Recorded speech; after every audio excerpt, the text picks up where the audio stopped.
one of the most common reasons for shoulder pain is rotator cuff pathology. Rotator cuff injuries are extremely common. And when patients have a rotator cuff injury, that can vary from somebody with tendonitis or inflammation of the tendon and the surrounding area to a patient who has a full thickness rotator cuff tear. And with that comes varying degrees of symptoms. Some patients present mainly with pain, and others present with significant weakness in their shoulder. And so the first thing whenever we see somebody complaining of pain, if we're concerned that there's a rotator cuff injury, we're trying to determine, is this potentially a full thickness rotator cuff tear? Is this just a tendonitis? And what's the best way to treat it?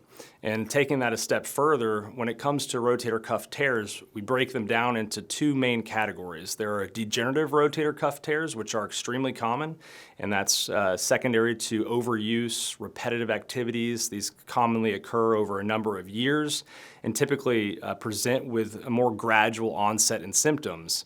And that's very different than a patient that presents after a trauma who has significant pain and weakness when they previously had a normal shoulder.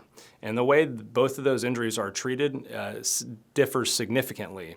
For the patient with a degenerative rotator cuff tear, those patients often do well with conservative treatment. That can be anti-inflammatory medications, physical therapy, and sometimes injections.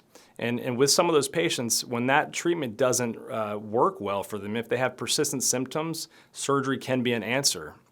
And when it comes to surgery, typically these are managed with an arthroscopic type procedure, and that involves using small incisions around the shoulder and a camera in the shoulder joint to evaluate the pathology, and then using small arthroscopic instruments to help repair the rotator cuff tears.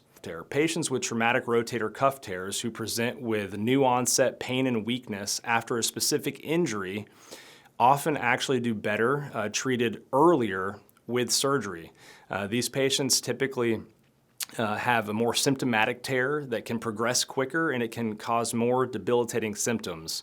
And so these patients we like to try to see earlier, and we try to get advanced imaging earlier to determine if they have a rotator cuff tear. If they do have a rotator cuff tear, the treatment when it comes to surgery is similar to patients with degenerative tears for the surgery itself. And that again involves an arthroscopic procedure typically, where we're making small incisions around the shoulder, and then we go into the shoulder with a camera and small instruments to repair the rotator cuff tendon. Afterwards, the rehab for both patients who have surgery for a degenerative rotator cuff tear or a traumatic rotator cuff tear is similar. And it is a long process that we help guide you along the way, and it typically involves a period of immobilization to allow the tendon to heal back to the bone, and then progressing with rehabilitation. And that typically involves outpatient therapy, and you typically develop a good relationship with your therapist because it's vital for the success of the surgery and for the restoration of your shoulder function and pain relief. And it can be a bit of a long process, but most of these patients are happy after they've gone through this process.